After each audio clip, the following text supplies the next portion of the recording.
90% do seu treino por emagrecimento tem que ser aeróbio. Você acredita que foi essa bobagem que eu ouvi durante a faculdade? Bobagem agora, né? Pra época, isso aí era o normal, era o convencional. Fazer muito mais cardio e fazer pouca musculação. Falava-se, você tem que primeiro emagrecer para depois ganhar massa.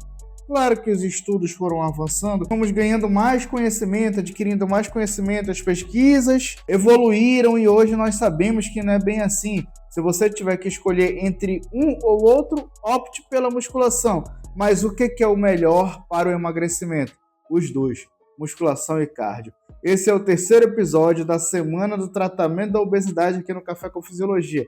Então fica comigo até o final desse vídeo que nós vamos falar sobre muitas coisas super importantes para você. Não esquece, se inscreve no canal, ativa as notificações, curte o vídeo, deixa um comentário, uma sugestão, uma dúvida. Vamos para cima. Já adianto para você uma coisa. Se você puder, tiver tempo de fazer musculação e cardio, faça os dois. Faça os dois porque eles formam a combinação perfeita de treinamento para o emagrecimento. Agnello, eu frequento cross. Ótimo, o cross também é excelente. Cross nada mais é do que o treinamento, cross é o treinamento cruzado de cardiorrespiratório com força, vai dar muito bom. Nós vamos falar aqui hoje sobre a musculação e o treino cardiorrespiratório de maneira separada ou combinados em momentos diferentes. Vamos lá. A musculação ela é fundamental para quem quer emagrecer. Primeiro, o treinamento de força, a musculação, ela vai ajudar você a preservar a massa muscular. Essa tão sonhada massa muscular que muitas pessoas que quando emagrecem sem a musculação perdem. E aí a pessoa fica flácida. E a probabilidade dela recuperar o peso é muito maior quando ela perde quantidade significativa de massa magra. Então, primeiro benefício da musculação, preservação ou até ganho de massa magra, a depender da circunstância. Pessoas obesas conseguem emagrecer, diminuir de maneira significativa a gordura corporal e ganhar massa magra. Além disso, a musculação sinaliza para um hormônio muito importante, que é o IGF-1. IGF-1 é o fator de crescimento semelhante à insulina. Esse IGF-1 tem um papel muito parecido com o da insulina, porque ele se liga a receptor de insulina na fibra muscular. Já que a pessoa obesa está resistente à insulina, o nosso organismo ele dá um jeitinho ali de sinalizar para outro hormônio fazer uma função da insulina, que é o IGF-1.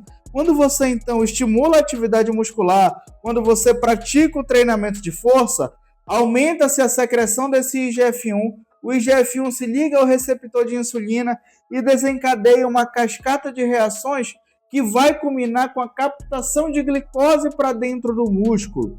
O IGF-1 vai fosforilar ou vai estimular a fosforilação de uma molécula chamada PI3K, que é o fosfatidil-inositol-trasquinase.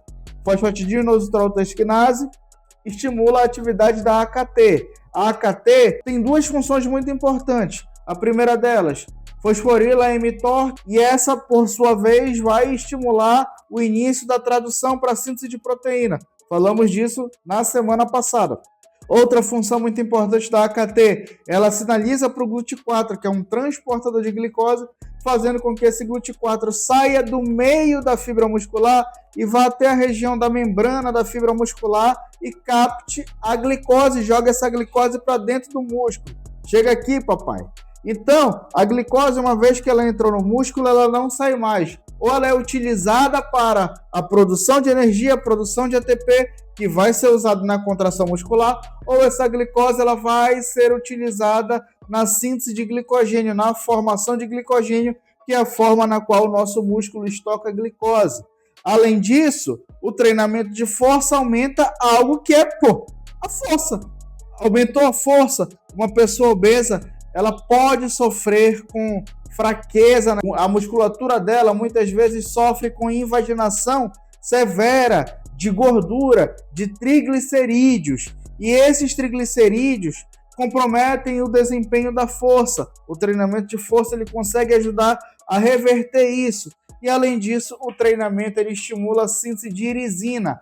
A irisina, pessoal, ajuda a converter o tecido adiposo branco, que é metabolicamente mais difícil de ser degradado, em tecido adiposo marrom, que é mais fácil de ser metabolizado. E o treinamento cardiorrespiratório? O treinamento cardiorrespiratório, ele é fundamental também. Ele complementa os resultados do treinamento de força? Sim, complementa os resultados do treinamento de força. Eu só não digo que ele substitui o treinamento de força, porque se você fizer só o cardio, você vai perder massa magra. E perder massa magra não é bom pelos motivos que eu já falei aqui. Mas o treinamento cardio, ele vai ajudar a diminuir a resistência vascular periférica. Ele aumenta a produção de uma molécula conhecida como óxido nítrico, que tem como função a vasodilatação dos nossos vasos sanguíneos. Os vasos sanguíneos de uma pessoa obesa normalmente têm uma quantidade grande de placa de ateroma aderida ali nas paredes. Essas placas de ateroma, a gente falou já em outro vídeo, elas comprometem a passagem do sangue, elas comprometem o fluxo sanguíneo e aumentam a pressão arterial da pessoa. O treinamento cardiorrespiratório, então, ajuda a diminuir essa resistência vascular periférica. Estou deixando bem claro, o de força também faz isso, tá? Além disso, o treinamento aeróbio, o treinamento cardiorrespiratório, sinaliza para uma molécula chamada PGC1-alfa. E o PGC1-alfa induz o que a gente conhece como biogênese mitocondrial. A biogênese mitocondrial, o que é? É a formação de mais mitocôndrias, de novas mitocôndrias. E essas mitocôndrias têm por função a produção de energia, a degradação de moléculas, a oxidação de moléculas para a produção de energia. Grande parte dessas moléculas são os triglicerídeos. E esses triglicerídeos lá dentro do músculo, eles são altamente degradados. O músculo, ele degrada numa fração, numa velocidade bem alta, os triglicerídeos quando você está em repouso. Se eu for comparar uma pessoa sedentária com uma pessoa ativa, um obeso sedentário com um obeso que já está ativo, nós vamos ver que os obesos ativos, eles degradam muito mais triglicerídeos dentro da fibra muscular que os obesos sedentários. Isso acontece por quê? Porque aumentou a quantidade de mitocôndrias e também a quantidade de enzimas oxidativas dentro dessas mitocôndrias. Mas espera lá, aumentou a quantidade de mitocôndria. Eu já estudei em algum lugar, Guinelo, que a mitocôndria depende de oxigênio para realizar essas reações. Realmente, depende. E quando você faz o treinamento cardiorrespiratório, você consegue otimizar a sua captação e utilização de oxigênio para que ele seja mandado lá para as mitocôndrias e assim auxilie no conjunto de reações que a gente conhece como fosforilação oxidativa, que vai culminar com a degradação de gordura, degradação de carboidratos para a produção de energia.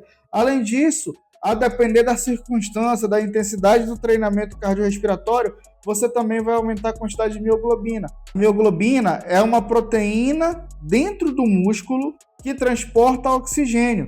E esse oxigênio chega ao músculo como? Ele chega através da hemoglobina, que é a proteína que transporta oxigênio no sangue. Então, a hemoglobina transporta o oxigênio do sangue para o músculo, e dentro do músculo o oxigênio é transportado pela mioglobina. A mioglobina joga esse oxigênio para dentro da mitocôndria. E a hemoglobina também pode ser aumentada com o treinamento cardiorrespiratório. Então vejam que os dois estão ali se combinando. O treinamento cardiorrespiratório, ele vai ajudar também a aumentar o débito cardíaco, ou seja, a quantidade de sangue que sai do coração para a circulação. Circulando mais sangue, eu tenho um aumento do transporte de nutrientes para dentro do músculo e de oxigênio para dentro desse músculo. E esses nutrientes serão metabolizados. Então vejam que eu preciso do treinamento de força e preciso do treinamento cardiorrespiratório para eu ter um emagrecimento saudável, um emagrecimento sustentável. O treinamento de força, ele vai me ajudar a preservar minha massa magra, e o treinamento cardiorrespiratório vai fazer com que eu mande mais nutrientes para essa massa magra metabolizar e assim se manter sem perda ou até com ganho. E claro, se eu atrelar esse treinamento, a combinação do treinamento de força com o treinamento cardiorrespiratório, a nutrição e a mudança de comportamento, é a chave do sucesso para o meu emagrecimento. Beleza? Se você é uma pessoa que está acima do peso, está precisando perder um peso ali, quer emagrecer, se quiser minha consultoria, entre em contato comigo que eu te ajudo. Gostou do vídeo? Curte, se inscreve, ativa as notificações, bora pra cima!